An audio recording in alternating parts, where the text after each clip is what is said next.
चलो यार बच्चों, एनपीओ टॉपिक में स्टार्ट करो। Not for profit making organization, NPO, NPC, not for profit concern, yes और नो। शाम तेरे कितने नाम, जो कहना है कह लो। और accounting for not for profit making organization और not for profit making entity, yes और नो। मतलब ये ऐसी ऑर्गेनाइजेशन का हम लोग अकाउंटिंग देख रहे हैं, ये ऐसी ऑर्गेनाइजेशन का अकाउंटिंग देख रहे हैं मुन्ना, कि जहां पे ये ऐसी ऑर्गेनाइजेशन है बेटा जहां पे इनका ऑब्जेक्टिव प्रॉफिट अर्न करना बिल्कुल नहीं होता है। बट प्रॉफिट इनको हो जाता है, बट उसे प्रॉफिट नहीं कहते, उसे सरप्लस कहते हैं। बेस्ट एग्जांपल मंदिर, मस्जिद, चर्च, यूनिवर्सिटीज, कॉलेजेस और कुछ कुछ हॉस्पिटल्स, ये सारे एनपीओ की कैटेगरी में आते हैं। मतलब इनका ऑब्जेक्टिव है समाज सेवा करना, इनका ऑब्जेक्टिव है समाज के किसी ग्रुप ऑफ पीपल्स को सर्विसेज देना, that to on no profit no loss basis पे, ना नफा ना तोटा, है ना। उस बेसिस पे ये लोग क्या करते हैं बेटा, सर्विसेज देते हैं।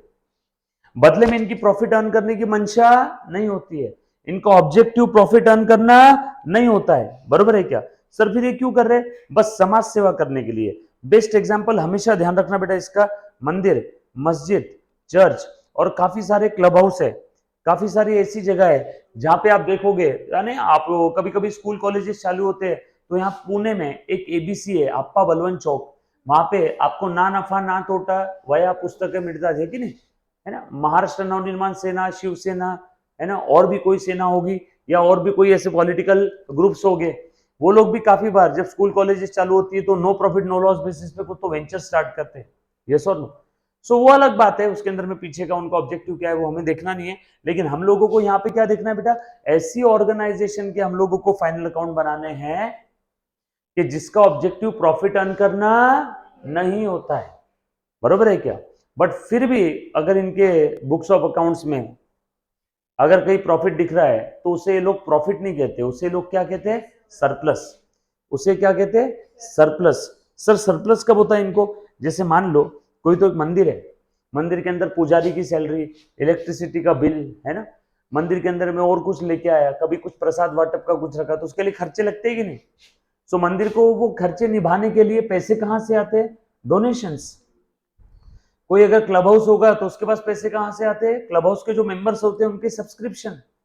आप जैसे मैं बात करूं रोटरी क्लब की, तो रोटरी क्लब का अगर आपको मेंबर बनना है तो आपको उसको सब्सक्रिप्शन लेना पड़ेगा, आपको उसके लिए पैसे देने पड़ेंगे।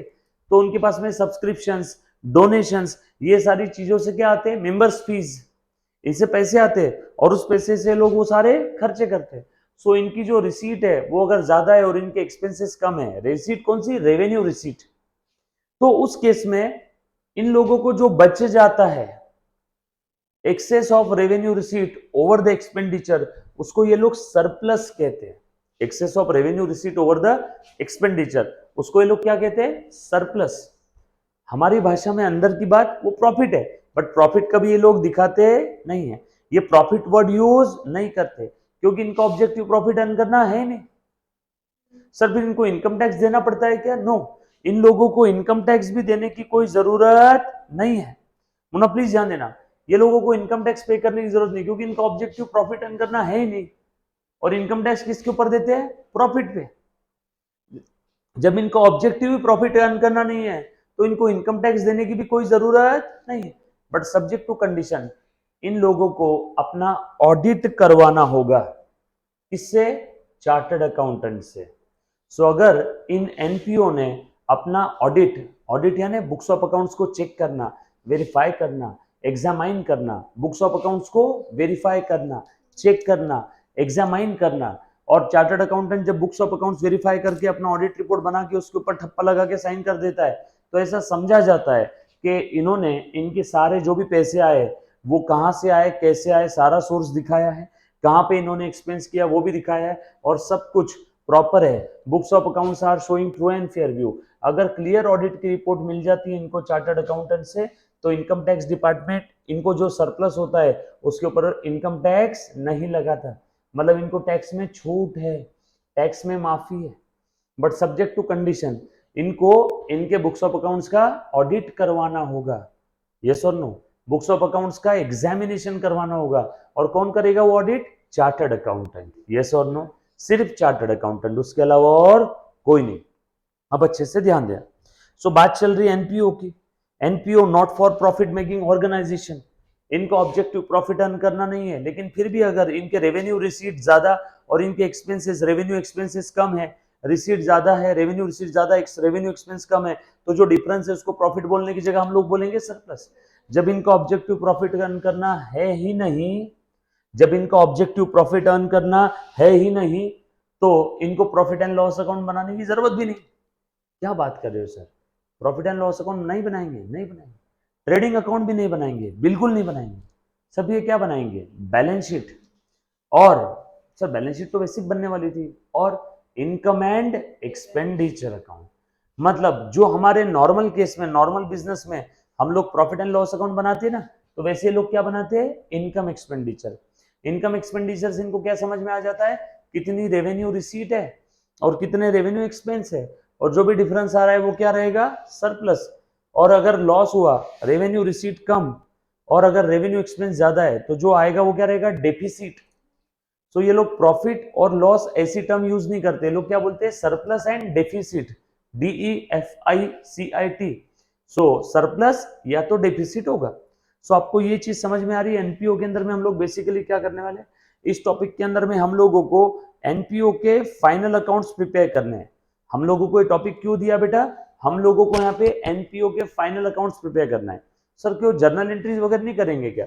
जर्नल एंट्रीज तो वैसी है जैसी आज तक करते आ रहे थे। एनपीओ भी अगर सैलरी देगा तो लिखेगा salary to cash, proprietary firm भी सैलरी देगा तो लिखेगा salary to cash, partnership firm भी सैलरी पे करेगा तो लिखेगा सैलरी टू कैश, कंपनी भी सैलरी पे करेगी तो लिखेगी सैलरी टू कैश।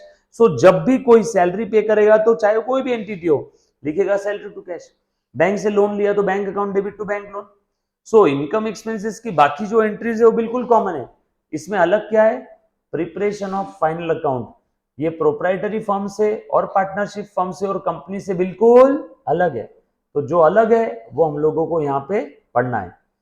तो और सर हमारे सिलेबस में क्या है? तुम्हारे भी सिलेबस में वही है जो मैं बोल रहा हूँ, preparation of final account of NPO. Preparation of final account of NPO. क्योंकि एनपीओ देकर के आपको ऐसा थोड़ी बोलेंगे, बोलो दगड़ू सेठ मंदिर ने सैलरी दिया पुजारी का, क्या एंट्री रहेगा? वो तो कोई भी रहो, दगड़ू सेठ मंदिर रहो, प्रोप्राइटरी फर्म रहो, पार्टनरशिप फर्म रहो।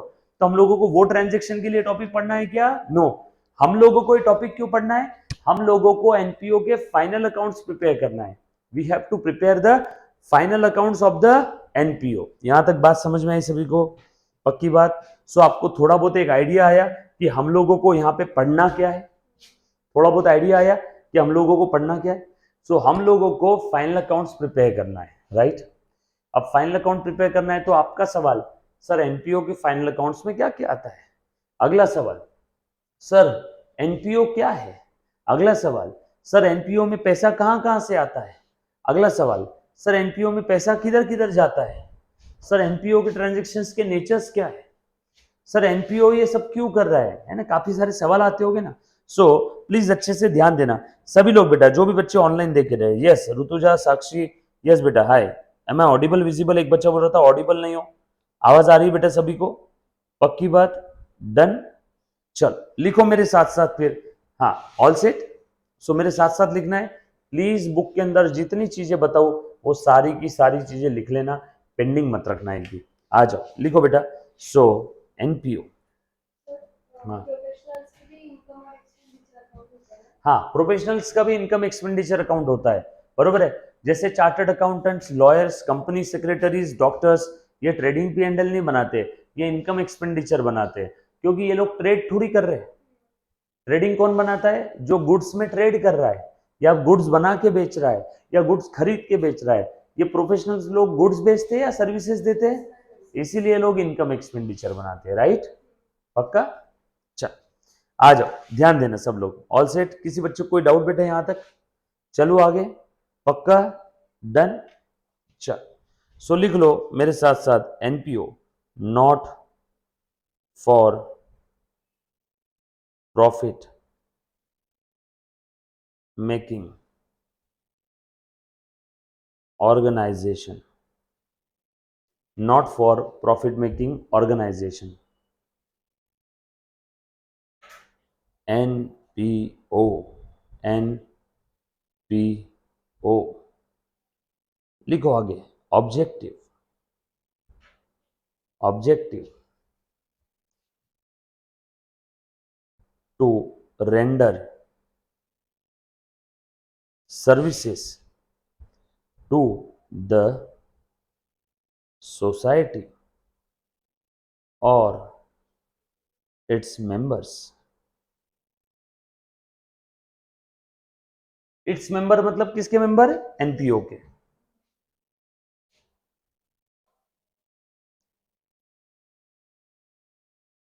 also objective not to earn profit, not to earn profit। Done. NPO को टैक्स में छूट मिलती है। ऋतुजा एक बच्ची पूछ रही सर इनको टैक्स लगता है ना? इन फ्यू केसेस अगर इन्होंने जिस पर्पस के लिए पैसा लिया उस पर्पस के लिए पैसा यूज नहीं किया, या एनपीओ के इनके जो बायलॉज है, इनके जो रूल्स है, अगर उन्होंने फॉलो नहीं किए, किसी ने टैक्स चोरी करने के लिए एनपीओ पैदा किया, किसी का एनपीओ ऑब्जेक्टिव, उसके एनपीओ क्रिएट करने के पीछे का ऑब्जेक्टिव गलत है, जो ऑब्जेक्टिव के लिए एनपीओ क्रिएट किया था वो ऑब्जेक्टिव फुलफिल नहीं कर रहे, तो इन लोगों को एनपीओ की उपाधि नहीं मिलेगी। फिर इन एनपीओ को टैक्स लगेगा, फिर इनको नॉर्मल एक पर्सन की तरह ट्रीट किया जाएगा, और जैसे उसे इनकम टैक्स लगता है वैसे भी इसको भी इनकम टैक्स देना पड़ेगा। इनकम टैक्स किसके ऊपर देते हैं? प्रॉफिट पे। मैंने 100 रुपए का माल बेचा, वो खरीदा था 80 रुपए में, खर्चा हुआ 80, माल बेचा 100 का, प्रॉफिट कितना है? 20। तो टैक्स किस पे लगता है? 20 पे। 100 रुपए पे नहीं लगता है टैक्स। किस पे लगता है? वो नेट प्रॉफिट पे। यस और नो? इनकम में से सारे एक्सपेंस माइनस करने के बाद, राइट। चलो आगे। Objective not to earn profit, therefore ऐसा लिखो, NPO will not prepare trading account और profit and loss account. Therefore ये ट्रेडिंग और प्रॉफिट एंड लॉस अकाउंट नहीं बनाते हैं। देन लिखो एग्जाम्पल्स, एग्जाम्पल्स लिखना बेटे सभी ने।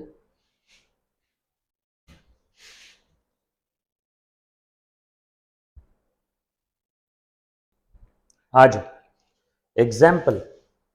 डन, डन, यस बेटे। एग्जाम्पल्स, क्या क्या एग्जाम्पल्स है बेटा इसके? रिकॉर्डिंग चालू है ना? Yes, yes, okay. एग्जाम्पल्स, मंदिर लिखो, मंदिर। सर नहीं, हम तो टेम्पल लिखेंगे। ठीक है, टेम्पल लिख लो। मंदिर, मस्जिद, church, few hospitals, colleges, universities,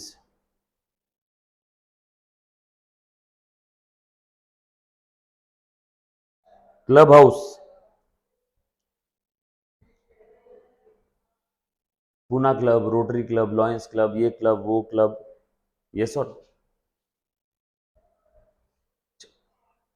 done, all set. आगे लिखो, since NPO will not prepare, जो कि आप लोगों को पता है कि एनपीओ ट्रेडिंग और प्रॉफिट एंड लॉस अकाउंट नहीं बनाता है, then in final accounts of NPO क्या आएगा? ध्यान देना। सो एनपीओ के फाइनल अकाउंट में trading P and L account तो नहीं आते हैं मुन्ना, अच्छे से ध्यान दो, बराबर है। मैं एक बार आपको फिर से बता दूं, हम लोग NPO, NPC, NPE, not for profit making organization, जिनका ऑब्जेक्टिव प्रॉफिट अर्न करना नहीं है, लाइक मंदिर, मस्जिद, चर्च, हॉस्पिटल, है ना, यूनिवर्सिटीज, कॉलेजेस, इन सभी चीजों का हम लोगों को फाइनल अकाउंट प्रिपेयर करना है, राइट। काफी सारे कॉलेजेस है, क्लब्स है ना, इनका हम लोगों को फाइनल अकाउंट प्रिपेयर करना है यहाँ पे इस टॉपिक में, और फाइनल अकाउंट में इनमें ट्रेडिंग P&L नहीं आता है। तो आपका सवाल, सर क्या आता है, लिखो। एक आएगा most important, receipt and payment account. एक आएगा इनकम एंड एक्सपेंडिचर अकाउंट, और एक आएगी बैलेंस शीट। बैलेंस शीट वैसी जैसी हम लोग नॉर्मल केस में प्रिपेयर करते हैं, बैलेंस शीट वैसी जैसे नॉर्मल केस में प्रिपेयर करते हैं। रिसीट पेमेंट अकाउंट से हमें क्या पता चलेगा, टू असर्टेन। असर्टेन का मतलब होता है पता लगाना, यस और नो। वो इसी भी प्रद्युमन बोलता है ना, पता लगाओ पता लगाओ। सो असर्टेन असर्टेन असर्टेन, क्या पता चलेगा इससे, receipts and payments during a particular period। Income expenditure से क्या पता चलेगा बेटा, अगर इनकम ज्यादा है एक्सपेंस कम है तो क्या आ जाएगा, सरप्लस।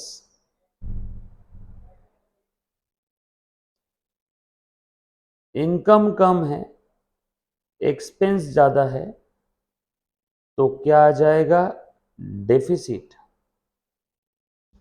प्रॉफिट और लॉस नहीं कहते लोग, ये लोग प्रॉफिट और लॉस नहीं कहते हैं। रिसीट पेमेंट से क्या पता चलेगा, टोटल कैश और बैंक रिसीट, टोटल कैश और बैंक रिसीट, टोटल कैश और bank payment during a particular period. Income expenditure से किसी पीरियड की सरप्लस कितनी है या डेफिसिट कितना है। और बैलेंस शीट से क्या पता चलेगा, वही जो आज तक पता चलते आ रहा था, financial position. Balance sheet same वैसी है जैसे हम लोग आज तक प्रिपेयर करते आ रहे थे, राइट। सब लोग साथ में बेटा, किसमें, ऐसा रूल कोई भी लर्न मत करो, जरूरत के अनुसार, बरोबर। देखेंगे, एक बच्चे ने सवाल पूछा, सर इसमें ओपनिंग बैलेंस शीट भी बनानी पड़ेगी क्या, तो मैंने बोला जरूरत पड़ी तो बनाएंगे। सर वो जरूरत कब पड़ेगी, मैं आपको एक्सप्लेन करूंगा कि कब बनाना है और कब नहीं बनाना है, राइट। चल तब तक के लिए ध्यान दो, एनपीओ टॉपिक चल रहा है। एनपीओ का मतलब समझ में आया सभी को, एनपीओ का ऑब्जेक्टिव समझ में आया, एनपीओ के अंदर में हम लोग क्या करने वाले हैं ये समझ में आया। सो हम लोगों को एनपीओ में फाइनल अकाउंट प्रिपेयर करना बेटा, एनपीओ का, राइट। और फाइनल अकाउंट में कौन कौन से कंपोनेंट आते हैं, receipt payment, income expenditure, balance sheet. अब मैं वन बाय वन तीनों अकाउंट को डिटेल में, दोनों अकाउंट को और बैलेंस शीट को डिटेल में एक्सप्लेन कर रहा हूं, राइट। सो लिखो, सबसे पहले receipt and payment account. Now one by one, receipt and payment account.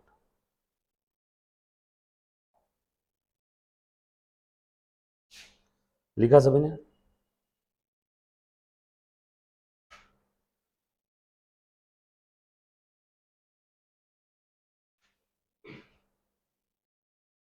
बराबर।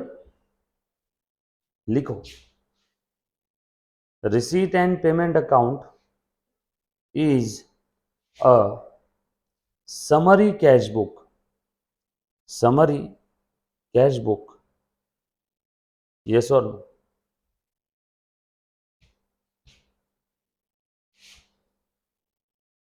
लेफ्ट और डेबिट साइड, इसमें क्या आता है, all receipts received during the parade. फिर वो रिसीट चाहे कैपिटल नेचर की हो चाहे रेवेन्यू नेचर की हो। कैपिटल नेचर की रिसीट क्या होती है बेटा, फटाफट से बताओ, एनीबॉडी, कैपिटल नेचर की रिसीट क्या होती है, बोलो बोलो, कैपिटल नेचर की रिसीट, नो, और कोई, चलो मैं बताता हूँ कैपिटल और रेवेन्यू नेचर की रिसीट का फर्क क्या है ना, प्लीज ध्यान देना। मेरे पास एक मुर्गा है, सॉरी मुर्गा अंडे नहीं देता है, मुर्गी है। मेरे पास एक क्या है, मुर्गी है। मुर्गी अंडे दे रही है रोज। उसने अंडा दिया, मैंने उस अंडे को बेचा, रेवेन्यू रिसीट। अंडा बेचा 10 रुपए का एक अंडा बेचा, क्या आया, रेवेन्यू रिसीट। रोज अंडा दे रही है, रोज बेच रहा हूँ, revenue receipt, sale. Best example of revenue receipt. एक दिन दिमाग खराब हुआ, मैंने मुर्गी बेच दिया, कैपिटल रिसीट। बरोबर है, समझ में आया। मैंने सारा फर्नीचर, कंप्यूटर, लैपटॉप बेच दिया, कैपिटल रिसीट। मैं मेरे वीडियो लेक्चर्स बेच रहा हूँ, रेवेन्यू रिसीट। मैंने ऑफिस बेच दिया, कैपिटल रिसीट। क्लासरूम बेच दिया, कैपिटल रिसीट। क्लासरूम में बनाए हुए वीडियो लेक्चर्स बेच रहा हूँ, नोट्स बेच रहा हूँ, रेवेन्यू रिसीट। टेस्ट सीरीज बेच रहा हूँ, रेवेन्यू रिसीट। समझ में आया फर्क, कैपिटल और रेवेन्यू रिसीट में क्या फर्क है? बरोबर है क्या? पक्की बात, डन। और कैपिटल एक्सपेंडिचर और रेवेन्यू एक्सपेंडिचर में क्या फर्क है बेटा? एनीबॉडी? कैपिटल और रेवेन्यू एक्सपेंडिचर में क्या फर्क है? बरोबर। सब लोग प्लीज ध्यान देना बेटा, इंपॉर्टेंट टॉपिक है, अपसेंट मत रहना। हाँ बोलो, कैपिटल एक्सपेंडिचर यानी क्या होता है, प्लीज ध्यान देना। जैसे प्लीज ध्यान दे दो सब लोग। हाँ बिल्कुल सही बोल। कैपिटल एक्सपेंडिचर, मान लो मैं कोई असेट खरीद रहा हूँ, असेट खरीदने से लेके रेडी फॉर यूज करने तक के जो भी नेसेसरी एक्सपेंस है वो सब कैपिटल एक्सपेंडिचर है। जैसे मैंने कार खरीदा, कैपिटल एक्सपेंडिचर 10 लाख रुपए का, कहाँ दिखाते हैं, बैलेंस शीट के असेट में। कार मैंने लंदन से खरीदा था, मॉडिफाइड कार थी, रोल्स रॉयस। उस कार को इंडिया में लाने के लिए कस्टम ड्यूटी पे किया, इंपोर्ट ड्यूटीज वगैरह पे किया, लाने का खर्चा हुआ, शिप में लेके आया ये वो, तो लाने का खर्चा और हो गया 10 लाख रुपए। कार खरीदा 2 करोड़ का, लाने का खर्चा 10 लाख, तो ये 10 लाख भी क्या है, कैपिटल एक्सपेंडिचर। बरोबर है। मैंने एक मशीन खरीदा लंदन से, मशीन थी 10 करोड़ की, लाने का खर्चा उसका हुआ 50 lakh. 10 crore capital expenditure, 50 lakh capital expenditure. Machine को यहाँ पे ट्रांसपोर्ट से लेके आ रहा हूँ मुंबई से पूना तक, वो भी कैपिटल एक्सपेंडिचर। पुणे में मशीन आ गई, मशीन को अनलोड करना है ट्रक से, वो भी कैपिटल एक्सपेंडिचर। सो 10 करोड़ की मशीन थी, 50 लाख लाने का खर्चा, बाकी ट्रांसपोर्ट अनलोड करने का और 10 लाख। सो 10 करोड़ 50 और ये 10 करोड़ 60 लाख। अब उस मशीन को लाके रखने के बाद इंस्टॉल करना पड़ता है, तो इंस्टॉल करने के लिए इंजीनियर ने लिए 40 लाख रुपए। तो 10 करोड़ 50 लाख, 10 10 60 और इंस्टॉल करने का 40, वो भी कैपिटल एक्सपेंडिचर। सो टोटल वो मशीन कितने की पड़ी, 11 करोड़ रुपए। सो असेट खरीदने से लेके रेडी फॉर यूज करने तक ऑल नेसेसरी एक्सपेंसेस इनकर्ड। बरोबर है क्या?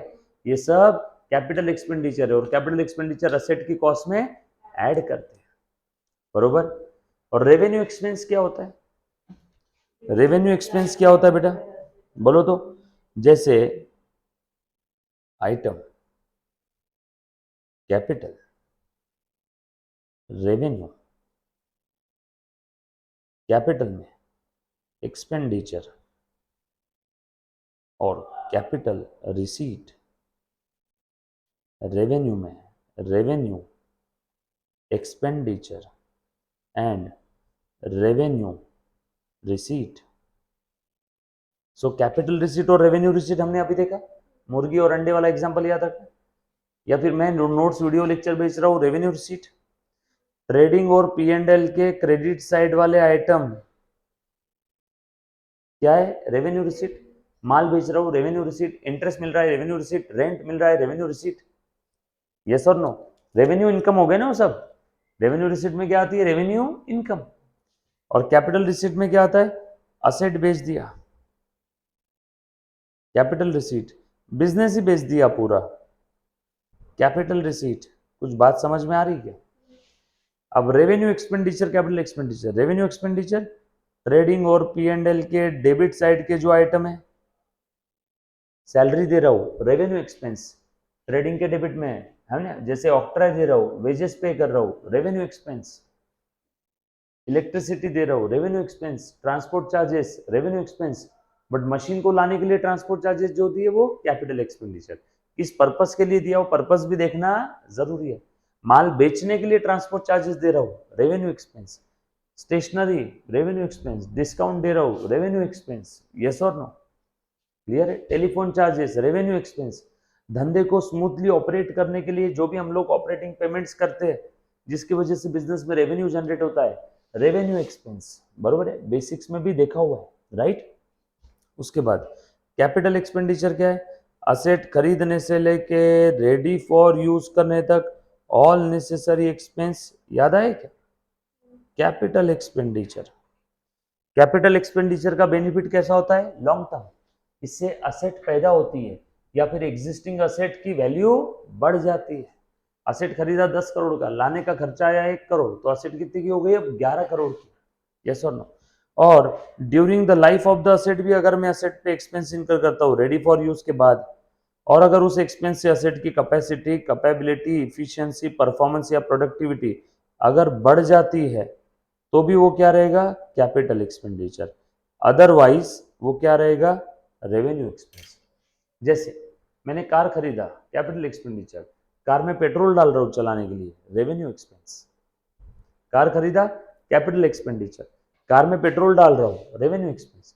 कार को बॉम्बे दिलीप छाबरिया डीसी डिजाइन के पास लेके गया, उसको मॉडिफाई करवाया, कैपिटल एक्सपेंडिचर, क्योंकि कार को मॉडिफाई करवाया तो उसकी कैपेसिटी, कैपेबिलिटी, इफिशियंसी, परफॉर्मेंस, चारों पांचों में से कोई एक तो चीज बड़ी होगी ना, तो कैपिटल एक्सपेंडिचर। मेरे पास एक ऑलरेडी बिल्डिंग है 2 माले की, उस बिल्डिंग को मैंने रिपेयर करवाया, रेवेन्यू एक्सपेंस। बिल्डिंग को पेंट करवाया, रेवेन्यू एक्सपेंस। दिवाली का एनुअल व्हाइट वॉश करवाया, रेवेन्यू एक्सपेंस। 2 माले की बिल्डिंग थी, तीसरा माला और बनाया उसके ऊपर, कैपिटल एक्सपेंडिचर। क्यों? क्योंकि बिल्डिंग की कैपेसिटी बढ़ गई क्या, या कैपेबिलिटी या इफिशियंसी या परफॉर्मेंस या प्रोडक्टिविटी बढ़ गई क्या। So during the life of the asset अगर आप असेट पे कोई एक्सपेंस इनकर करते हो और उसकी वजह से उसकी कैपेसिटी, कैपेबिलिटी, इफिशियंसी, परफॉर्मेंस कोई भी एक चीज बढ़ जाती है तो भी वो कैपिटल एक्सपेंडिचर रहेगा, अदरवाइज मेरे पास 2 व्हीलर है, 2 व्हीलर की सर्विसिंग करवाई, 2 व्हीलर खरीदने से लेके रेडी फॉर यूज करने तक के सारे खर्चे नेसेसरी खर्चे, नेसेसरी आग बंद करके कैपिटल। लेकिन 2 व्हीलर जब मैं रेडी फॉर यूज करने के बाद उसकी सर्विसिंग करवाया, रेवेन्यू एक्सपेंस, क्योंकि सर्विसिंग की वजह से कैपेसिटी, कैपेबिलिटी नहीं बढ़ती है। सर कैसे नहीं बढ़ती, अच्छी हो जाती है 2 व्हीलर। अच्छी मतलब कितनी अच्छी, नए से भी अच्छी, हाँ नए से भी अच्छी। 2 व्हीलर चला रहा हूँ, परफॉर्मेंस डाउन, सर्विसिंग करने के बाद नॉर्मल पे आएगा, नॉर्मल से ऊपर जाएगा। सर्विसिंग के पहले 2 व्हीलर 200 सीसी की थी, सर्विसिंग के बाद क्या 500 सीसी की हो जाती है, 2 सीटर थी तो क्या 3 सीटर हो जाती है, बरोबर है क्या। सो सर्विसिंग की वजह से जो परफॉर्मेंस, देखो चला के जो परफॉर्मेंस डाउन हुआ था, सर्विसिंग की वजह से परफॉर्मेंस नॉर्मल लेवल पे आता है। सो ये रेवेन्यू एक्सपेंस है, इससे असेट की capacity, capability, efficiency, performance normal के ऊपर जा रही है क्या, no. So capital revenue item का फर्क समझ में आया, पक्की बात, बेसिक में भी देखा हुआ है, राइट। आज सो अच्छे से ध्यान देना। सो यहाँ पे रिसीट पेमेंट अकाउंट क्या करता है मालूम है क्या, रिसीट कोई भी हो, चाहे कैपिटल हो चाहे रेवेन्यू हो, सारी रिसीट इसके अंदर में आ जाएगी, ऑल रिसीट, सारी की सारी रिसीट इसमें आ जाएगी, चाहे कैपिटल हो चाहे रेवेन्यू। यस और नो, ये बात समझ में आई सभी को, प्लीज थोड़ा सा ध्यान देना और, बराबर। अब कैपिटल रिसीट मतलब अंडा बेचा, रेवेन्यू रिसीट, बोलो रिसीट पेमेंट में आएगा, यस। मुर्गी बेच दिया, पैसा आया, वो भी आ जाएगा, यस। सो रिसीट पेमेंट कैपिटल रेवेन्यू में भेदभाव नहीं करता। रिसीट पेमेंट बोलता भैया ऑल रिसीट, आपने माल बेचे 10 करोड़ का, वो 10 करोड़ आ गए ना पैसे, ड्यूरिंग अ पर्टिकुलर पीरियड जो भी पैसा आया, रिसीव्ड, RECIVED, वो सारा पैसा रिसीट पेमेंट में आ जाएगा। फिर वो चाहे माल बेच के 10 करोड़ आया हो, कहीं चोरी करके 10 करोड़ लाए हो, चाहे बैंक से लोन लेके 10 करोड़ आया हो, चाहे असेट बेच के 10 करोड़ आया हो, चाहे कुछ भी करके 10 करोड़ आया हो, ऑल रिसीट वेदर कैपिटल और रेवेन्यू। सो समझ में आए, किसमें नहीं, बैलेंस शीट की मैं अभी बात ही नहीं कर रहा हूं, मैं एक बच्ची की सारी तकलीफें दूर किए दे रहा हूं, एक सेंटेंस लिख के, is copy paste of your cash book और कैश बैंक अकाउंट। आप बोल, तूने मशीन बेचा 10 लाख रुपए में, मशीन बेच दिया, फर्नीचर बेच दिया 10 लाख का, बोले एंट्री क्या करेगी, 10 लाख कैश आ गई, क्या एंट्री करेगी, कैश टू फर्नीचर, बरोबर है ना, cash account debit to furniture. तूने माल बेचा 10 लाख रुपए का, बोले एंट्री क्या करेगी? और दोनों केस में बच्ची क्या बोल रही है? Cash account debit. एक फर्नीचर बेचा वो कैपिटल रिसीट है, वो भी तूने कैश अकाउंट के डेबिट में डाला, और एक इसमें माल बेचा वो रेवेन्यू रिसीट है, वो भी तूने कैश अकाउंट में डाला। अच्छा सर, आज तक हम कैश में डालते तो थे लेकिन कभी इस एंगल से सोचा नहीं। अब सोचो, जाने अनजाने में आप वही करते थे ना, इसीलिए मैंने कॉपी पेस्ट 100% इक्वल टू क्या बोल दिया? Receipt payment account is your cash bank account, receipt payment account is your cash bank account, yes और नो। अब आपकी सारी उलझने सॉल्व हो गई। अब इसको रिसीट पेमेंट की नजर से मत देखो, अब ये क्या है आपका? Cash bank account. अब बोलने की जरूरत है इसमें रिसीट कैपिटल रहो, रेवेन्यू रहो, कोई भी रहो, सब आ जाएगा। सो कैपिटल नेचर की रहो चाहे रेवेन्यू नेचर की रहो, सब आ जाएगी। उसके बाद राइट साइड, क्रेडिट साइड में क्या आएगा? ऑल पेमेंट्स, ऑल पेमेंट्स, बरोबर है क्या? सारे के सारे पेमेंट्स इसमें आ जाएंगे। Payments paid during the parade,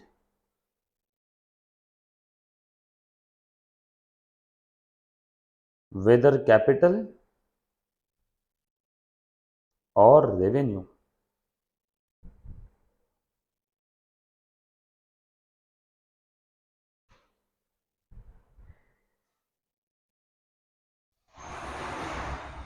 but कब के पेमेंट? उस परेड के, जिस परेड का आप ये बना रहे हो, उस परेड की रिसीट, जिस परेड का आप ये रिसीट पेमेंट बना रहे हो। सर प्लीज ध्यान देना, वापस बताना सर एक बार। जैसे प्लीज ध्यान दे दो, मैंने इस परेड में माल बेचा, ध्यान देना, काम की चीज है। मैंने इस परेड में माल बेचा, भूमिका आई मेरे पास, बोली सर मुझे माल खरीदना है। बोला ठीक है, कितने का? वो बोली सर 10 लाख रुपए का। बोला ठीक है, ये ले, माल दे दिया उसको। मतलब 10 लाख, बोली सर मैं 8 दिन बाद देती। माल उधारी में बेचा। बोलो अब ये 10 लाख रुपए मेरे कैश बुक में, ये रिसीट पेमेंट में आएंगे क्या? नहीं, क्योंकि पैसा आया ही नहीं। रिसीट पेमेंट में कब आएगा? जब पैसा RECEIVED, रिसीव्ड। भूमिका पैसा कब दे रही है? 8 दिन बाद। 8 दिन बाद कौन सा परेड स्टार्ट हो रहा है? Next parade. मान लो आज 25 मार्च है, ये बोली 8 दिन बाद देती। मैंने बोला 8 दिन बाद तो अगला फाइनेंशियल ईयर स्टार्ट हो जाएगा 31 मार्च के बाद। 1 अप्रैल से लेके अगले साल के 31 मार्च तक अपना फाइनेंशियल ईयर है, और ये बोल रही मैं 3 अप्रैल को दूंगी। मतलब 3 अप्रैल को तो नेक्स्ट फाइनेंशियल ईयर है। ये बोली कि सर वो आपकी दिक्कत, मैं 8 दिन बाद दूंगी। ओके, लेके जा माल। तो बोलो इस बार जो रिसीट पेमेंट अकाउंट बना होगा उसके अंदर में इसका पैसा आएगा क्या? नो। ये पैसा कब दे रही? 8 दिन बाद। 8 दिन बाद कौन सा फाइनेंशियल ईयर है? नेक्स्ट। तो जिस फाइनेंशियल ईयर में ड्यूरिंग द परेड, जिस परेड में पैसा देगी, उस परेड के रिसीट पेमेंट में आएगा। अभी 8 दिन बाद दे रही है, 8 दिन बाद तो अगला फाइनेंशियल ईयर है। अब अगले फाइनेंशियल ईयर में बरोबर इसने वादे के मुताबिक 3 अप्रैल को आई और 10 लाख रुपए मुझे देना था, जो देना था वो दे दिया। अब बोलो वो 10 लाख रुपए मैं पिछले साल के रिसीट पेमेंट में लिखूंगा, जिस परेड में मिला उस परेड के, जिस परेड में मिला उस परेड के रिसीट पेमेंट में लिखूंगा। राइट और रॉन्ग? सिंपल है। सो इसीलिए मैंने लिख दिया during the parade, received during the parade. अब वो कौन से परेड से रिलेटेड थे? पिछले। बट चूल्हे में जाने दो, मुझे परेड का भी कोई लेन देन नहीं है, मुझे नेचर का भी कोई लेन देन नहीं है। कब मिला? इस परेड में। इस परेड में, इस परेड में मिला ना, तो इस परेड के रिसीट पेमेंट में आएगा। फिर वो रिलेटेड टू कौन सा परेड था? पिछला। कोई लेन देन नहीं। केत की मेरे पास आई, बोली सर मैं अगले साल आपसे माल लेके जाऊंगी, अगले साल, पैसा आज ही दे रही ऊपर, अपना ऐसे काम है, लॉटरी लगी सर मेरे को। ठीक है ला देते। माल कब लेके जाएगी ये? 1 साल बाद, 2 साल बाद। लेकिन पैसा कब दे रही? आज। तो बोलो ये माल कब लेके जाएगी? 1 साल बाद। पैसा कब दिया? आज। लेकिन माल कब लेके जाएगी? 1 साल बाद। सेल कब होगा? 1 साल बाद। पैसा कब दे रही? आज। तो बोलो कौन से रिसीट पेमेंट में आएगा? 1 साल बाद के, आज के? खत्म, आज के। मुझे ना परेड से लेने देना है, किस परेड से रिलेटेड वो ट्रांजेक्शन है, मुझे उससे भी कोई लेन देन नहीं, और ना ही नेचर से। मैं क्या बोलूंगा? इस परेड में पैसा आया, फिर वो पैसा रिलेटेड टू एनी परेड रहो, मुझे कोई लेन देन नहीं है। फिर वो पैसा चाहे 4 साल पहले का, ये ओम भाई है, ओम भाई से मुझे 10,000 रुपये लेने थे पिछले 7 साल से। 7 साल पहले जब ये छोटा बच्चा था तब आया था मेरे पास, माल लेके गया, आज बड़ा हो गया, मैच्योर हो गया, मतलब भाई वो 10,000 दे दे रहे, 7 साल के लेने पेंडिंग है। ओम ने मुझे आज पैसे दे दिए, लो सर कितने आपके, 10,000 दे दिए। अब बोलो ये जो 10,000 मिले ये कौन से पीरियड से रिलेटेड है, 7 साल पहले के, लेकिन मुझे मिले कब, आज। तो ये 10,000 7 साल पहले के रिसीट पेमेंट में आएंगे, आज के, आज के। हाँ, सो रिसीट पेमेंट बोलता है भैया मुझे नेचर से भी कोई लेन देन नहीं, कैपिटल नेचर की रिसीट रहो, फर्नीचर बेचो कि माल बेचो कि सर्विस दो, नेचर भी चूल्हे में गया, और किस पीरियड से रिलेटेड वो ट्रांजैक्शन था वो पीरियड भी चूल्हे में गया। आज मिला तो आज के रिसीट पेमेंट में आएगा, आज नहीं मिला तो आज के रिसीट पेमेंट में नहीं आएगा।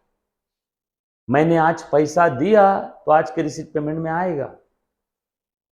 फिर वो 4 साल पहले का मुझे किसी को पैसा देना था, मुझे आज याद आया, मेरे सपने में देवी आई, बोली उसका पैसा दे देने तो तेरा ये हो जाएगा। मैं आज उसको पैसा देने गया, पैसा कौन सा था, 4 years ago, 4 साल पहले का था, लेकिन दिया कब, आज, तो आज के रिसीट पेमेंट में आएगा। सो कितना प्यारा है, देखो इसकी सिंप्लिसिटी बच्चों को मार देती है।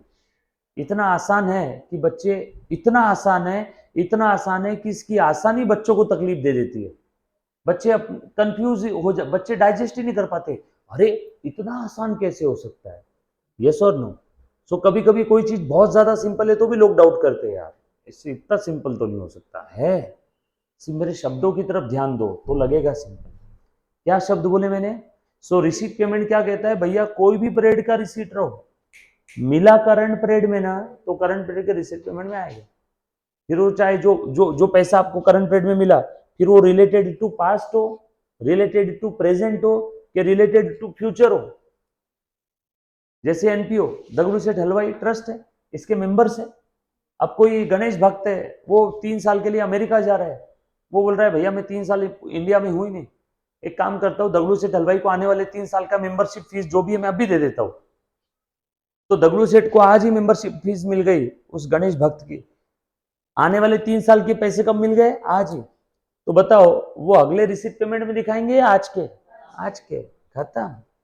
मतलब रिसीट पेमेंट को पीरियड से कोई लेन देन नहीं है, कौन से पीरियड से रिलेटेड वो रिसीट है, कौन से पीरियड से रिलेटेड वो रिसीट है उससे लेन देन नहीं है, कौन से पीरियड में वो रिसीट मिली उससे लेन देन है। दोनों जगह पीरियड वर्ड यूज कर रहा हूं मैं। कौन से पीरियड से रिलेटेड है उससे कोई लेन देन नहीं है, कौन से पीरियड में मिली उससे लेन देन है। बरोबर है, ये बात समझ में आई। और रिसीट के नेचर का भी कोई लेन देन नहीं है, कैपिटल हो, रेवेन्यू हो, चूल्हे में जाना, यस और नो। कितना आसान है, पक्की बात। सो आपको रिसीट पेमेंट अकाउंट समझ में आया। देखो मैं यहां लिखता हूं फॉर्मेट, कैपिटल नेचर का पेमेंट का, कार खरीदा 10 लाख रुपए का, कैपिटल एक्सपेंडिचर। फर्नीचर खरीदा 10 लाख का, कार को मॉडिफाई करवाया, असेट थी मेरे पास में, असेट को मॉडिफाई करवाया, बिल्डिंग को और 2 माले चढ़ाए, कैपिटल एक्सपेंडिचर। और पूछो बेटा एनीबॉडी, कुछ भी डाउट है प्लीज पूछो, जो दिल में आ रहा है मुझसे पूछो, जो दिल में आ रहा है पूछो। बोल बेटा, किसमें आएंगे ना प्रीपेड, वो दूसरा इफेक्ट जाएगा ना।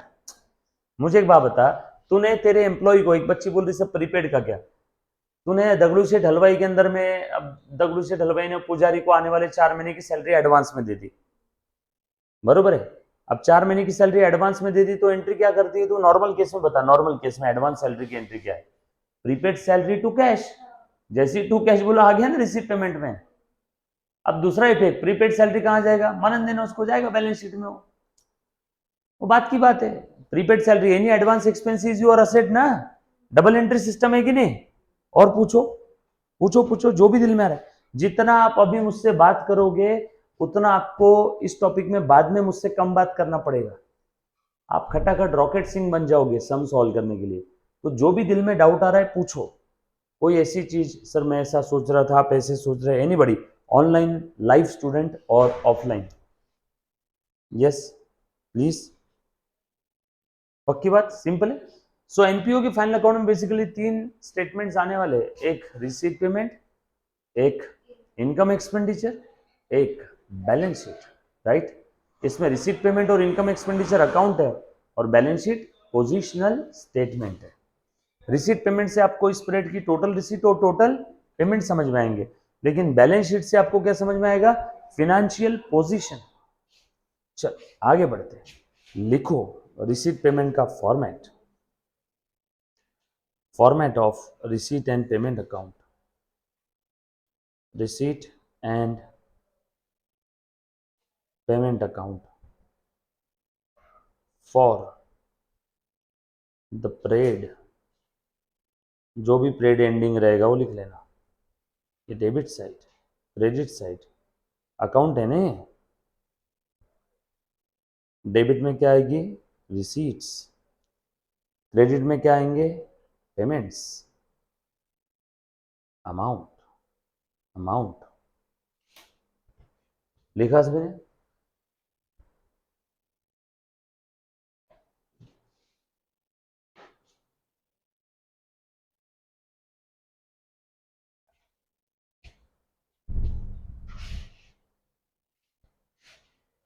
डन, चलो आगे।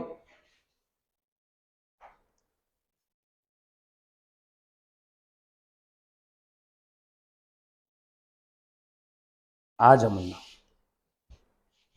आगे बढ़ते, प्लीज ध्यान देना। सो अब यहां पे लिखो डेबिट साइड में ऑल रिसीट्स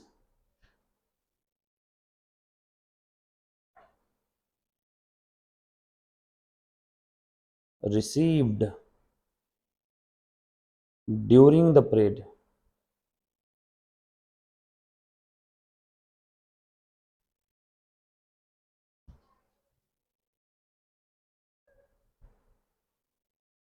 ऑल का मतलब होता है ऑल, चाहे कैपिटल हो चाहे रेवेन्यू नेचर की हो।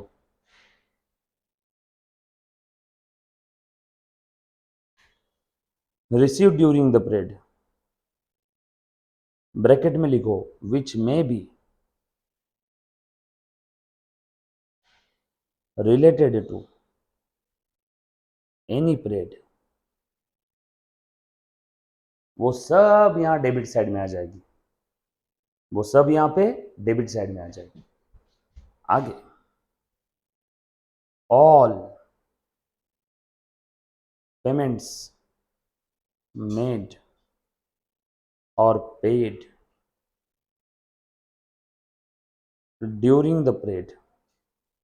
ऑल मतलब ऑल, चाहे कैपिटल नेचर का हो चाहे रेवेन्यू नेचर का हो।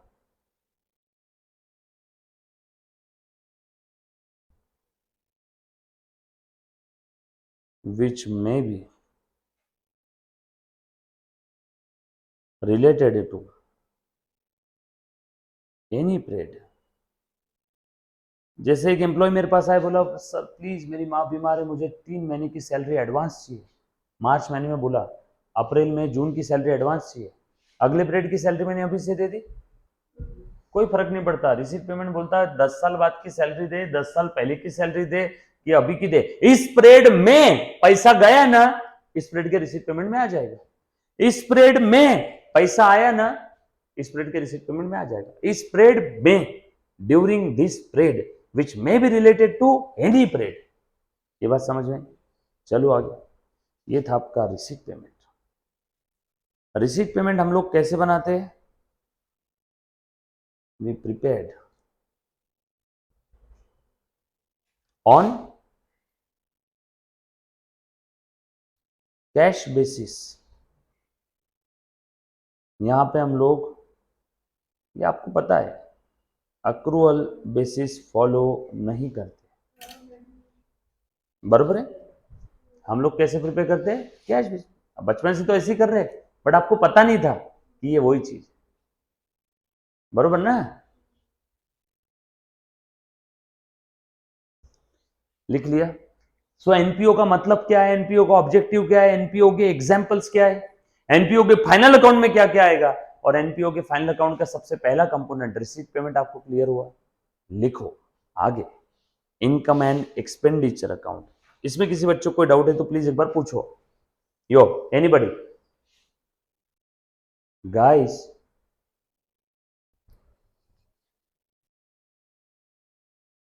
चलो आगे लिखो।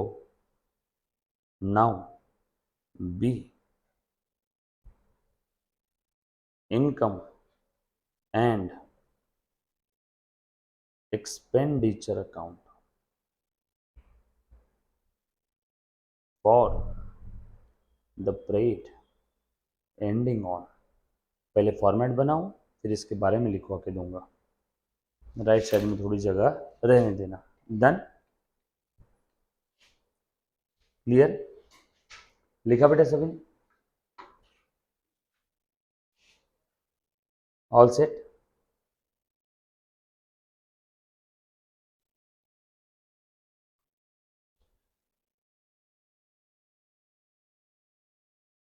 डन? आ जाओ। सो इनकम एक्सपेंडिचर की बात कर रहा हूं, वरना ध्यान देना, ये भी आपको पता है, लेकिन आपको ये नहीं पता है कि आपको ऑलरेडी पता है, वो मैं बताऊंगा। सो इनकम एक्सपेंडिचर इज, अंदर की बात बताऊं, एग्जैक्टली और like your profit and loss account, बस नाम बदल दिया और कुछ नहीं। सर इसमें क्या क्या आता है? डेबिट साइड में क्या रहेंगे? एक्सपेंसेस। क्रेडिट साइड में क्या रहेगा? इनकम। डेबिट में एक्सपेंस, क्रेडिट में इनकम। राइट? आज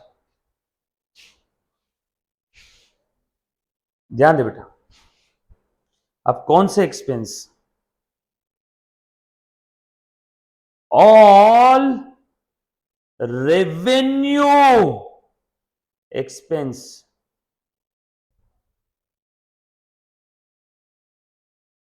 related to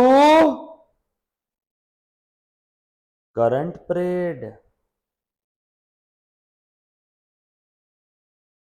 all revenue expenses, सिर्फ रेवेन्यू नेचर के। मुझे एक बात बता, तू कार खरीदती है तो बैलेंस शीट में दिखता है या प्रॉफिट एंड लॉस अकाउंट में? बैलेंस शीट में, क्योंकि कार रेवेन्यू एक्सपेंस थोड़ी है, वो तो कैपिटल एसेट है, कैपिटल एक्सपेंडिचर है। यस और नो? सो यहाँ पे भी अगर एनपीओ के पास कोई कार है, मशीनरी है, तो बैलेंस शीट में दिखेगी या इनकम एक्सपेंडिचर में? बैलेंस शीट में, क्योंकि यहाँ पे कैपिटल आइटम नहीं आते, यहाँ पे कौन से आते हैं? Only revenue expense. तो एनपीओ ने बिल्डिंग बनाने के लिए 10 लाख खर्चे किए, कहां जाएगा? बैलेंस शीट में या इनकम एक्सपेंडिचर में? बिल्डिंग बनाने के लिए 10 लाख खर्चे किए, बैलेंस शीट। बिल्डिंग बनाने का खर्चा बैलेंस शीट।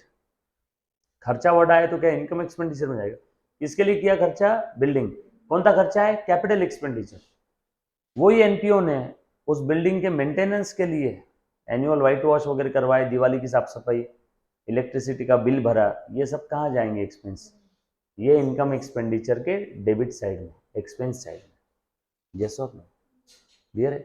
एनपीओ सैलरी दे रहा है, इनकम एक्सपेंडिचर के डेबिट में। एनपीओ अपने भक्तों को फ्री में प्रसाद बांट रहा है, रेवेन्यू एक्सपेंस है, इनकम एक्सपेंडिचर के डेबिट में। यस और नो? क्लियर? एनपीओ ने रोटी रोटी फ्री में बांटता है। एनपीओ, काफी एनपीओ है ना, मंदिर मस्जिद दरगाह चर्च गुरुद्वारे में रोटियां फ्री में देते हैं। तो रोटी बनाने के लिए मशीन लाई, कैपिटल एक्सपेंडिचर। उस मशीन से रोटी बना के दे रहे हैं, रोटी बना के जो दे रहे हैं, रोटी बनाने का जो खर्चा रहा है वो रेवेन्यू एक्सपेंस। मशीन लेके आई रोटी बनाने की, कैपिटल एक्सपेंडिचर। अब जो लोग फ्री में रोटी लेके जा रहे हैं, उन्होंने सोचा अच्छा काम कर रहे हैं, दान दक्षिणा दे दो, तो उन्होंने उस मंदिर मस्जिद चर्च गुरुद्वारा को डोनेशन दिया, है ना, उनके दान पेटी में दान डाल दिया। तो वो डोनेशन का नेचर अपने को डिसाइड करना पड़ेगा। कुछ बोला नहीं है तो general donation, revenue receipt, income में आ जाएगा। और अगर बोला कि ये डोनेशन में सिर्फ वो रोटी बनाने की जो मशीन लाई उसके लिए दे रहा हूँ, या बिल्डिंग बनाने के लिए दे रहा हूँ, स्पेसिफिक पर्पस के लिए, कैपिटल एसेट के लिए डोनेशन दे रहा हूँ, तो वो बन जाएगी कैपिटल रिसीट। हाँ, असेट लेके आएंगे उससे। जब तक असेट नहीं लेके आएंगे तब तक वो एनपीओ की जिम्मेदारी है कि वो पैसे को अलग संभाल के रखो, ये उनकी जिम्मेदारी है। रुको, अकाउंटिंग में जिम्मेदारी को बोलते हैं लायबिलिटी। यस और नो? हाँ, सुनो सुनो, रुको, चिंता मत करो, बता दो सारी चीजें। आ जाओ, पहले इनकम एक्सपेंडिचर की तरफ ध्यान देना। Income expenditure is like your profit and loss account. Debit side में ऑल रेवेन्यू नेचर के एक्सपेंस, क्रेडिट साइड में क्या रहेगी? अच्छा, all revenue expense related to current period only, whether, देखो क्या लिख रहा हूं, रिसीव्ड और नॉट, फिर वो चाहे रेवेन्यू, वो चाहे रिसीट, मुझे एक्चुअल में मिलो चाहे ना मिलो। वेदर रिसीव नहीं ना रे, वेदर पेड और नॉट। रुको, रेवेन्यू एक्सपेंस पे करते हैं, मिलते थोड़ी है, वेदर पेड और नॉट। सो सारे रेवेन्यू एक्सपेंसेस फिर उनका पेमेंट हो चाहे ना हो, कहा जाएंगे? इनकम एक्सपेंडिचर में। पेमेंट के लिए कोई कंडीशन नहीं, मतलब ऐसा जरूरी नहीं कि जो खर्चे हम लोग पे कर रहे हैं वही इनकम एक्सपेंस में आएंगे। जैसे मंथ एंड है, एम्प्लॉय की सैलरी ड्यू हो गई, मैंने एम्प्लॉय को बोला अभी पैसे नहीं है, 15 दिन बाद दूंगा, लेकिन खर्चा तो आज ही लागू हो गया ना, तो मैं एंट्री क्या पास करूंगा? Salary account debit to salary payable, but entry तो आज ही होगी। यस और नो? मतलब ये अक्रूवल बेसिस पे बनता है, प्रिपेयर्ड ऑन अक्रूवल बेसिस। मतलब हम लोग यहां पे इनकम और एक्सपेंसेस का अकाउंटिंग करेंगे, इनकम के एक्चुअल रिसीव की राह नहीं देखेंगे, एक्सपेंसेस के एक्चुअल पेमेंट की राह नहीं देखेंगे। Are you getting my point? ये अक्रूवल बेसिस पे बनता है, ये ड्यू बेसिस पे बनता है, रिसीट पेमेंट कैश बेसिस पे बनता है, बरोबर है क्या? एक और एग्जांपल प्लीज ध्यान देना ना, प्लीज ध्यान दो। जैसे आपको समझाने के लिए प्लीज ध्यान देना सब लोग। मार्च महीने का इलेक्ट्रिसिटी बिल ड्यू हो गया, बिल आ गया, बराबर है, बिल ड्यू हो गया। मार्च महीने का बिल कब आता है? जनरली 5-6 अप्रैल को आता है, 31 मार्च को थोड़ी आता है एमएससीबी का बिल। मार्च महीने का एमएससीबी का, महाराष्ट्र स्टेट इलेक्ट्रिसिटी बोर्ड का बिल कब आता है? अप्रैल के पहले हफ्ते में या 10 अप्रैल तक। अब 10 अप्रैल को बिल आया, लेकिन वो बिल कौन सा है? मार्च का। खर्चा कब का है? मार्च का। मार्च में हमने पेमेंट किया था उस खर्चे का, तो हम लोग एक अंदाज लगाते हैं हर महीने कितना बिल आता है, तो मार्च के एंडिंग में हमने एक एंट्री पास कर दी, क्योंकि साल खत्म हो रहा है ना, तो electricity bill account debit to electricity bill payable और to provision for electricity bill. हमने अभी तक पे किया नहीं, बट फिर भी एंट्री कर दी एक्सपेंस की। हाँ, पीएनएल में चला जाएगा या इनकम एक्सपेंडिचर में चला जाएगा? हाँ, जरूरी नहीं कि इनकम एक्सपेंडिचर, या बचपन में आप जो प्रॉफिट एंड लॉस अकाउंट बनाते थे उसके अंदर में वही सारे एक्सपेंस आएंगे जिनका पेमेंट हो गया, उसमें वो भी एक्सपेंस आते हैं जिनका पेमेंट होना बाकी है, लागू हो गए बट पेमेंट नहीं हुआ। जैसे salary account debit to salary payable, salary कहां पे आता है? पीएनएल के डेबिट में। सैलरी पेएबल है तो बैलेंस शीट के लायबिलिटी में, सैलरी पे कर दिया तो बैलेंस शीट के असेट में कैश में से कम हो जाएगा, सैलरी पेएबल है तो बैलेंस शीट के लायबिलिटी में दिख जाएगा, लेकिन सैलरी तो पीएनएल के डेबिट में आएगा ही आएगा, चाहे उसका पेमेंट हो ना हो। इसलिए मैंने आगे क्या लिखा है? वेदर पेड और नॉट। सो ये इनकम एक्सपेंडिचर पैसे को इज्जत नहीं देता, ये बोलता है खर्चा लागू हो गया तो आ जाएगा। और कौन से खर्चे? सिर्फ और सिर्फ रेवेन्यू नेचर के खर्चे। कार खरीदा तो पीएनएल के डेबिट में या इनकम एक्सपेंडिचर के डेबिट में आएगा क्या? नो, क्योंकि वो रेवेन्यू नेचर का आइटम नहीं है, वो कैपिटल एक्सपेंडिचर है। तो यहां कौन से आइटम आएंगे? सिर्फ और सिर्फ रेवेन्यू नेचर के एक्सपेंसेस डेबिट में, और वो भी कौन से revenue? Related to current period only. मतलब 4 साल पहले की एम्प्लॉय की सैलरी देना बाकी था, वो मैंने आज दिया। 4 साल पहले एम्प्लॉय को सैलरी देना बाकी था, वो आज दिया। तो बोलो, वो जो मैंने सैलरी आज दिया वो इस बार के इनकम एक्सपेंडिचर में आएगी क्या? नो, वो ऑलरेडी 4 साल पहले के इनकम एक्सपेंडिचर में आ चुकी है, बस देना बाकी था। तो आज एंट्री क्या करूंगा? Salary payable to cash. आज सैलरी टू कैश नहीं लिखूंगा, आज लिखूंगा salary payable account debit to cash. Sir payable को डेबिट क्यों किया? 4 साल पहले देना बाकी था, मतलब 4 साल पहले आपने पेएबल नाम की लायबिलिटी को क्रेडिट किया था, आज उस पेएबल नाम के लायबिलिटी को डेबिट करो और कैश क्रेडिट कर दो। यस और नो? ये बात समझ आई सभी को? पक्की बात? डन? यहां तक किसी बच्चे को कोई डाउट है? चलो आगे। उसके बाद क्रेडिट इनकम साइड में ऑल रेवेन्यू नेचर इनकम और ऑल रेवेन्यू रिसीट। रिसीट बोलेंगे तो बच्चे कंफ्यूज हो जाएंगे कि एक्चुअल में मिलना जरूरी है क्या, तो ऑल रेवेन्यू इनकम लिखो। ऑल रेवेन्यू इनकम रिलेटेड है to current period only whether received or not, whether received or not। Clear? किसी को यहां तक कोई डाउट है तो प्लीज एक बार पूछो। All revenue income related to current period whether received और नॉट, वो कहां पे आ जाएगा? इनकम एक्सपेंडिचर के इनकम साइड में। ये बात समझ आई सभी को? यहां तक किसी बच्चों को कोई डाउट? हाँ, सानू, केतु, सिद्धू, भूमो, आर्यन और ओम, क्लियर है? पक्की बात? यहां तक किसी बच्चे को कोई डाउट है तो प्लीज पूछो। चलो आगे। ये कैसे बनाएंगे हम लोग? ये हम लोग कैसे बनाएंगे? हाँ, अर्जेंट है, अक्रूवल बेसिस। एक सेकेंड।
चल ध्यान देना।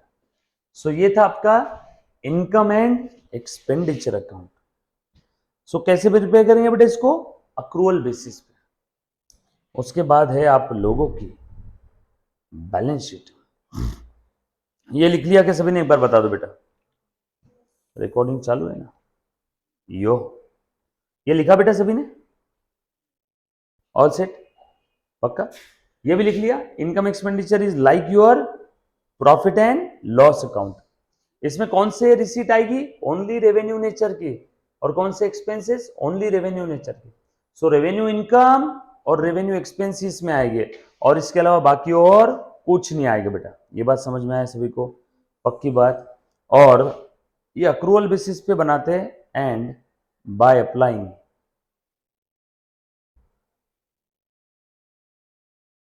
Revenue matching concept. Revenue matching concept क्या होता है बेटा? Expense of particular period should match with the revenue of same particular period. बरोबर? डन? चलो, एनीबॉडी? ऑनलाइन वाला बच्चा?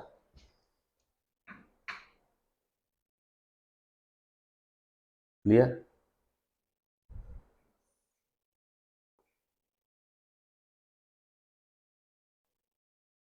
चैट क्या रिफ्रेश नहीं हो रही क्या? एक बार हाय बोलो बेटा।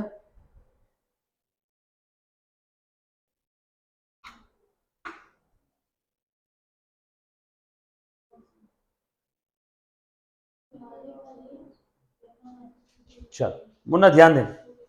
चलो आ जाओ। Yes, okay, all set. चलो आगे बढ़ते हैं। उसके बाद बैलेंस शीट। बैलेंस शीट ये को एक्सप्लेन करने की जरूरत नहीं है, वैसे ही प्रिपेयर करेंगे जैसे आज तक बनाते आ रहे थे। बहुत आसान है, लिख लो सिर्फ फॉर्मेट, लाइबिलिटीज एंड असेट्स। बरोबर है? एज ऑन डेट, एक पर्टिकुलर डेट पे हम लोग बनाएंगे। Same, no no, horizontal. यहां वर्टिकल बैलेंस शीट नहीं है। एनपीओ में वर्टिकल बैलेंस शीट नहीं है, हॉरिजॉन्टल। कंपनी के लिए vertical rate.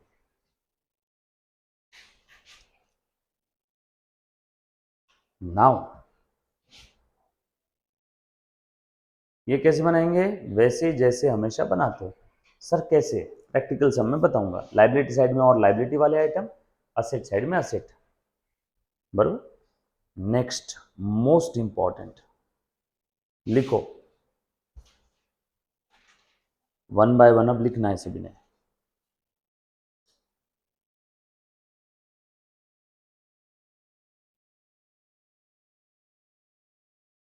Special items, most important part of your NPO topic. अच्छे से ध्यान देना सभी ने। चलो सब लोग साथ में बेटा। सो अब मैं आपको स्पेशल आइटम बताने जा रहा हूं। क्या होते हैं स्पेशल आइटम? अच्छे से ध्यान देना। अब जैसे आप लोगों को ये समझ में आ गया कि एनपीओ क्या है, एनपीओ का ऑब्जेक्टिव क्या है, एनपीओ में फाइनल अकाउंट में क्या क्या प्रिपेयर करते हैं, receipt, payment, income expenditure, balance sheet, खत्म। अब आपको क्वेश्चन में इंफॉर्मेशन दी रहेगी, उस इंफॉर्मेशन की मदद से आप क्या बनाओगे? Receipt, payment, income expenditure, balance sheet, खत्म। एग्जाम में इसमें क्वेश्चन आएगा, क्या बनाओगे? Receipt, payment, income expenditure, balance sheet, खत्म। आपको एग्जाम में जो क्वेश्चन पूछा जाएगा वो भी इसके ऊपर ही रहेगा, receipt, payment, income expenditure, balance sheet. या कभी कभी आपको क्वेश्चन में रिसीट, पेमेंट दिया रहेगा, आपको बोलेंगे इनकम एक्सपेंडिचर और बैलेंस शीट बनाओ। कभी कभी इनकम एक्सपेंडिचर दिया रहेगा और बोलेंगे रिसीट, पेमेंट और बैलेंस शीट बनाओ। यस और नो? सो बनाना आपको यही है। क्लियर? कैसे बनाना है, इसीलिए हमने सबसे पहले रिसीट, पेमेंट देखा और इनकम एक्सपेंडिचर देखा। बैलेंस शीट सिंपल है, बैलेंस शीट बनाना नॉट टू बिग डील। अब अच्छे से ध्यान देना। अब हम लोगों को यहाँ पे कुछ स्पेशल आइटम्स का स्टडी करना है ना? कुछ स्पेशल आइटम्स का स्टडी करना है। ध्यान देना कौन से स्पेशल आइटम है। जैसे सबसे पहले मैं बात करूं, the most important sources of funds from the point of view of NPO. NPO के पास पैसा कहां से आता है? वेरी गुड मेरे बच्चे, जो तुमने बोला वही। चलो सबसे पहले लिख लेते हैं स्पेशल आइटम में। सबसे पहले डोनेशंस। स्पेशल आइटम में सबसे पहले क्या लिख रहा हूं? डोनेशंस। बरोबर? डन? All set? सब लोग साथ में बेटा? क्लियर है? ओके। अब ध्यान देना, एनपीओ के पास डोनेशन तो आ रहा है। अब डोनेशन जब उसके पास में आता है तो डोनेशन या तो जनरल पर्पस के लिए आएगा या तो स्पेसिफिक पर्पस के लिए आएगा। अब मुझे एक बात बताओ, मैंने पुणे दगड़ू सेठ हलवाई में जाकर के डोनेशन दे दिया और बोला ये लो 1 लाख रुपए का डोनेशन, और ये 1 लाख रुपए से आपने बिल्डिंग बनाना, ये 1 लाख रुपए से आपने वो मशीन लेके आना, ये 1 लाख से अंदर दगड़ू सेठ बाबा के लिए एसी लगाना, यस और नो? तो मैं जो उनको डोनेशन दे रहा हूँ, अगर वो किसी स्पेसिफिक पर्पस के लिए है, तो वो डोनेशन दगड़ू शेठ हलवाई ट्रस्ट के पॉइंट ऑफ व्यू से रेवेन्यू रिसीट है या कैपिटल? कैपिटल रिसीट है। जब भी किसी एनपीओ को, अब एनपीओ के पॉइंट ऑफ व्यू से सोचना है, डोनर के पॉइंट ऑफ व्यू से नहीं। मैं एनपीओ हूं, मुझे अगर डोनेशन मिल रहा है तो मैं पूछूंगा, हे डोनेशन बता, क्या तू किसी स्पेसिफिक पर्पस के लिए मिल रहा है मुझे कि जनरल पर्पस के लिए? अगर वो डोनेशन स्पेसिफिक पर्पस के लिए है तो वो डोनेशन मेरे लिए कैपिटल रिसीट है, और कैपिटल रिसीट बैलेंस शीट के लायबिलिटी साइड में जाता है।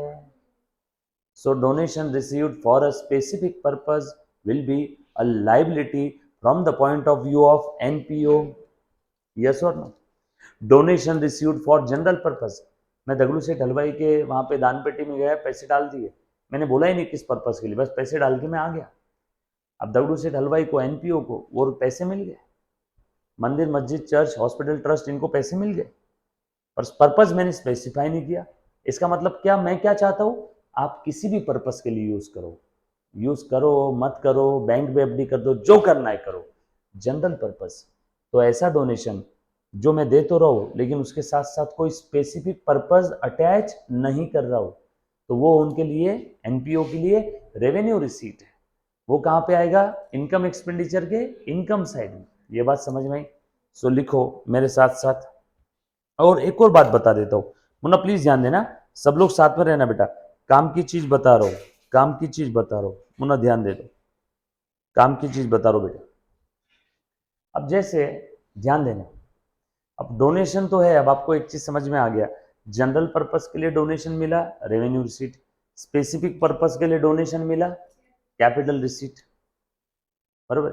अब ध्यान देना, मैं दगड़ू सेठ हलवाई मंदिर में गया, पुणे एबीसी चौक के उधर है ना, दगड़ू सेठ मंदिर गया, और वहां जाकर के मैंने बोला, एकदम वाइट सूट, वाइट जूते, वाइट पैंट, वाइट चश्मा, सोने की चेन, हाथ में सोने के कड़े, और मैं मेरी वाइट कलर की फॉर्च्यूनर से बाहर निकल के बोला, भाऊ इकडे मला डोनेशन द्यायची बिल्डिंगसाठी। वो खुश हो गया, रिसीट बुक वगैरह लेके आया, मतलब मैं डोनेशन दे रहा हूँ। तो उसने बोला, सर किस चीज़ के लिए? मतलब बिल्डिंग बनाने के लिए डोनेशन दे रहा हूँ। मैंने जेब से निकाले 10 रुपये और बोले ये ले, इससे बिल्डिंग बनाने के लिए, है ना, मेरा कॉन्ट्रीब्यूशन एक छोटा सा। वो बोलेगा क्या सर 10 रुपये दे रहे हो सिर्फ?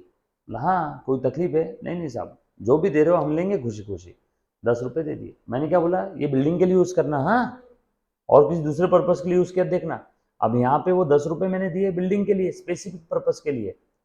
अब एनपीओ के पास वो 10 रुपये आ गए डोनर से, मैं एनपीओ, मेरे पास 10 रुपये आ गए, स्पेसिफिक पर्पज़ के लिए आए, तो थियोरिटिकली ये कैपिटल रिसीट है, लेकिन प्रैक्टिकली इसको हम लोग कैपिटल रिसीट में नहीं लेंगे, इसको रेवेन्यू रिसीट में ले लेंगे। सर क्यों?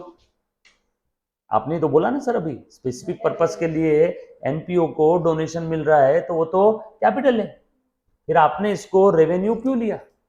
Logic, materiality. बचपन में कॉन्सेप्ट पढ़ा है, मटेरियलिटी कॉन्सेप्ट। मटेरियलिटी नाम की कोई चीज होती है कि नहीं होती है? ये जो अमाउंट है ये इमटेरियल है, काफी छोटा है।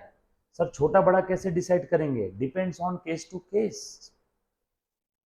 मटेरियलिटी की कोई स्पेसिफिक डेफिनेशन नहीं आई, इतने रुपए तक इमटेरियल, उसके बाद मटेरियल, ऐसा कोई डेफिनेशन अभी तक नहीं आया। Materiality depends upon case to case, yes और नो?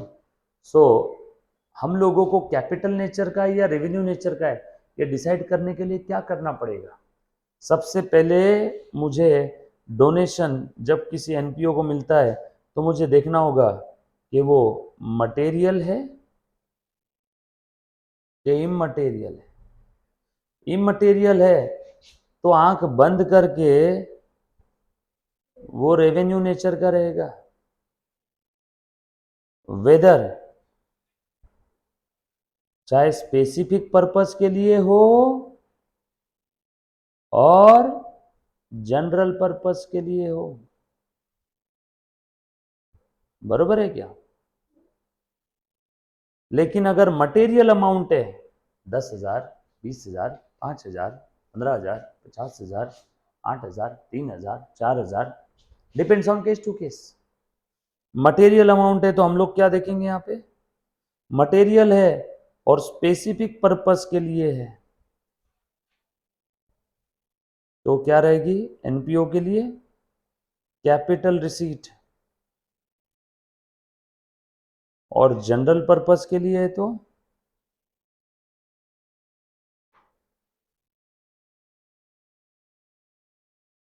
Revenue receipt. क्या बोलते हो बच्चों? कछु बात समझ में आई क्या? ये चार्ट कहीं कोई किताब में नहीं दिखेगा, बना लेना साथ साथ। जनरल पर्पस के लिए तो रेवेन्यू रिसीट, स्पेसिफिक पर्पस के लिए मटेरियल अमाउंट मिला कैपिटल रिसीट। यस और नो?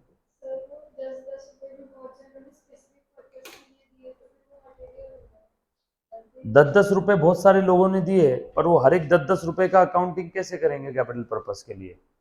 Practical impossibility. यस और नो? वैसे देखा जाए तो भिखारी भी 1-1 रुपया करते करते महीने के 25,000 जमा कर लेता। तो सब लोग जिन्होंने भिखारी को पैसे दिए, क्या वो कैपिटल एक्सपेंडिचर या फिर भिखारी क्या उसको कैपिटल रिसीट बोलेगा? नो। तो लोगों के पॉइंट ऑफ व्यू से सोच रही है, मैं एनपीओ के पॉइंट ऑफ व्यू से सोच रहा हूँ। एनपीओ को ये पैसा कैसे मिला? जो भी मिला है बेटा, एक से मिला 10 रुपए, और सब तुम क्यूमुलेट क्यों कर रहे हो? सब अक्यूमुलेट नहीं करना है। मुझे इससे मिला 10 रुपए, इमटेरियल है, खेल खत्म। जनरल हो स्पेसिफिक हो दिमाग में मत लगाना, डायरेक्ट चलो रेवेन्यू रिसीट। यस और नो? ये बात समझ में आई? जी हाँ मैम। मैम मैं छोड़ रहा हूँ मैम, इनका है ना फाउंडेशन का लेक्चर चल रहा है, मैं थोड़ी देर में छोड़ता हूँ मैम। तो अपनी जो बात हुई थी मैं लेक्चर होने के बाद कॉल करता आपको। डन? चलो आगे, पक्की बात। ये डोनेशन के बारे में लिखा बेटा सभी ने? डन? इसके आगे के स्पेशल आइटम हम लोग कंटिन्यू करेंगे नेक्स्ट लेक्चर में। सो नेक्स्ट लेक्चर मिस मत करना, one of the most important lecture of your NPO. Done?